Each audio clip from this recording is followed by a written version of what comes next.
नमस्कार, SBT news में आपका स्वागत है। पेश है राजस्थान जोधपुर बीकानेर जिले की बड़ी खबरें।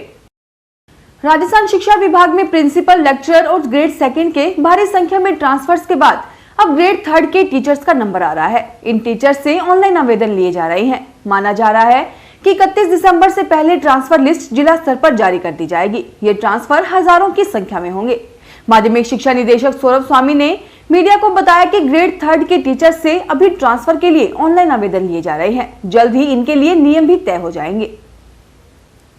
चार्टर्ड अकाउंटेंट्स अपनी योग्यता में बढ़ोतरी करने के लिए कई तरह की परीक्षाएं देते रहते हैं। उन्हीं में एक आईपी परीक्षा बीकानेर में भी शुरू हो जाएगी। ऐसे में हर महीने 2 महीने में बीकानेर से बाहर जयपुर या दिल्ली जाने की समस्या खत्म हो जाएगी। आईपी यानी इंसॉल्वेंसी एवं बैंकरप्सी की ये परीक्षा आईपी बोर्ड ऑफ इंडिया आयोजित करता है। 2 फर्मों के कामकाज जोड़ने से जुड़े नियम कायदों की अलग से योग्यता प्राप्त करने के लिए इस परीक्षा को पास करना जरूरी होता है। भारतीय जनता पार्टी के राष्ट्रीय महासचिव और राजस्थान के प्रभारी अरुण सिंह ने कहा है कि राजस्थान में कांग्रेस सरकार के मंत्रिमंडल का जिस दिन पुनर्गठन होगा उसी दिन बड़ा बखेड़ा हो जाएगा। उन्होंने दावा किया कि गहलोत सरकार ज्यादा दिन नहीं चलने वाली है। पार्टी महासचिव 2 दिवसीय दौरे पर बीकानेर आए। शनिवार शाम तक यहां विभिन्न कार्यक्रमों में हिस्सा लेंगे। यहां मीडिया से बातचीत में अरुण सिंह ने कहा कि राजस्थान सरकार न तो संगठन का पुनर्गठन कर पा रही है और न ही मंत्रिमंडल का। राजस्थान में शिक्षा विभाग अब कृषि शिक्षा पर फोकस करने जा रहा है। हरियाणा और पंजाब की तर्ज पर स्टूडेंट को 11वीं क्लास में ही कृषि को सब्जेक्ट्स के रूप में लेने की सुविधा मिल सकेगी। अब तक राज्य के गिने चुने स्कूल्स में ही कृषि विषय के रूप में पढ़ाया जा रहा था, जबकि अब 350 स्कूलों में यह विषय नए सत्र में शुरू हो जाएगा। इसके साथ ही बड़ी संख्या में स्कूल्स को सेकेंडरी से सीनियर सेकेंडरी में प्रमोट कर दिया गया है। माध्यमिक शिक्षा निदेशक सौरभ स्वामी ने बताया कि मुख्यमंत्री अशोक गहलोत की बजट घोषणा के अनुसार 352 सीनियर सेकेंडरी स्कूल में अतिरिक्त कृषि सब्जेक्ट खोला गया।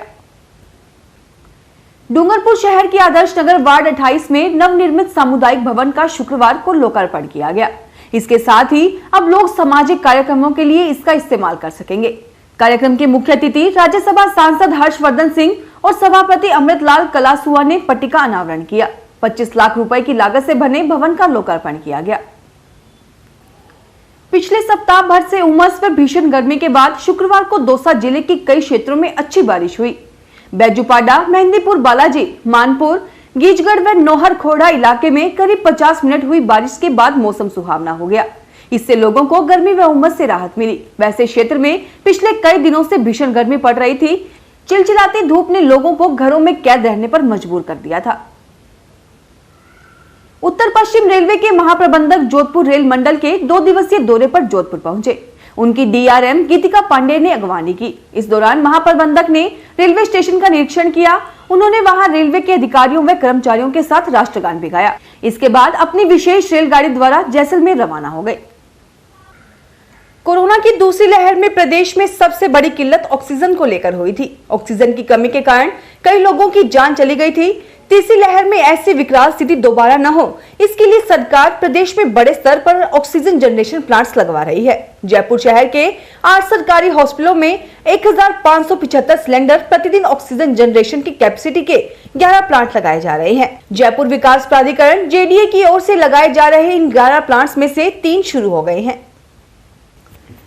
राजस्थान हाई कोर्ट के न्यायाधीश दिनेश मेहता ने डॉक्टर एसएन मेडिकल कॉलेज से संबद्ध टीबी चेस्ट विभाग में सहायक प्रोफेसर के पद पर डॉक्टर हेमंत बोराणा की सेवा समाप्ति आदेश पर रोक लगाई है। साथ ही राज्य सरकार व मेडिकल कॉलेज को नोटिस जारी कर 4 सप्ताह में जवाब प्रस्तुत करने के आदेश दिए हैं। हाई कोर्ट में याचिकाकर्ता डॉक्टर हेमंत बोराणा की ओर से अधिवक्ता यशपाल खिलेरी ने रिट याचिका पेश की है। जयपुर में अब 5 नस्ल के कुत्तों को पालने पर प्रतिबंध लगाने की तैयारी की जा रही है। जयपुर हेरिटेज नगर निगम ने इसके लिए स्वायत्त शासन विभाग को पत्र लिखकर मार्गदर्शन मांगा है और इसके पीछे कुछ तर्क भी गिनाए हैं। दरअसल जयपुर में पिछले दिनों एक पिटबुल डॉग ने बच्चे को काटकर घायल किया, तो अब शहर का हेरिटेज नगर निगम करीब 5 नस्ल के कुत्तों को पालने पर रोक लगाने की तैयारी के मूड में है। भारत रत्न व पूर्व प्रधानमंत्री स्वर्गीय राजीव गांधी की जयंती पर कांग्रेस जनों ने उन्हें श्रद्धांजलि अर्पित की। कांग्रेस कार्यालय में श्रद्धांजलि कार्यक्रम आयोजित करने के बाद नई सड़क चौराहा के पास स्थित राजीव गांधी की प्रतिमा पर पुष्पांजलि अर्पित की गई। कांग्रेस के निवर्तमान शहर जिलाध्यक्ष सईद अंसारी की अध्यक्षता में कई कांग्रेस पदाधिकारी व कार्यकर्ताओं ने पुष्पांजलि अर्पित की। राजस्थान के 6 जिलों में पंचायत चुनाव होने जा रहे हैं। पंचायत चुनाव को लेकर कांग्रेस में टिकट बंटवारे को लेकर बवाल मच गया है। टिकट बंटवारे में धांधली, भ्रष्टाचार और परिवारवाद को लेकर अशोक गहलोत और सचिन पायलट गुट आमने सामने आ गए हैं। 7 विधायकों ने अपने ही परिवार को टिकट बांटे हैं। गहलोत पायलट की जंग का फायदा गहलोत सरकार को समर्थन दे रहे निर्दलीय और बीएसपी से कांग्रेस में शामिल हुए विधायकों ने भी जमकर उठाया है। उन्होंने भी अपने परिवार को टिकट दिलवा दिए हैं। कोरोना से बचाव के लिए वैक्सीन उपलब्ध होने पर जोधपुर शहर में एक बार फिर वैक्सीनेशन अभियान ने गति पकड़ ली है। शहर में शुक्रवार को कई स्थानों पर वैक्सीनेशन शिविरों का आयोजन किया गया। वैक्सीनेशन अभियान के तहत राधानाडा स्थित पुलिस लाइन स्थित राजकीय चिकित्सालय में 15वां वैक्सीनेशन शिविर लगाया गया, जिसमें 230 लोगों का टीकाकरण किया गया। राजस्थान के मुख्यमंत्री अशोक गहलोत ने कहा कि कांग्रेस ने देश में लोकतंत्र को मजबूत व देश को अखंड रखा है। देश में 70 साल में क्या हुआ, यह सवाल उठाने वाली भारतीय जनता पार्टी के नेताओं पर एक तरह से निशाना साधते हुए उन्होंने यह कहा। गहलोत शुक्रवार को सूचना तकनीक से सुशासन थीम पर राजस्थान इनोवेशन विजन राजीव 2021 के वर्चुअल कार्यक्रम को संबोधित कर रहे थे। जोधपुर के पुलिस कमिश्नर जोस मोहन को श्रेष्ठ कार्य करने पर भारत सरकार के केंद्रीय गृह मंत्रालय द्वारा स्वाधीनता दिवस पर पुलिस पदक के लिए चयन करने पर भाजपा ने उनका अभिनंदन किया। भाजपा ग्रंथालय निर्माण प्रकल्प के प्रदेश प्रमुख राजेंद्र बुराना के नेतृत्व में एक शिष्टमंडल ने पुलिस कमिश्नर जोस मोहन का माल्यार्पण एवं फूलों का गुलदस्ता भेंट कर व मुंह मीठा करवाकर स्वागत अभिनंदन किया।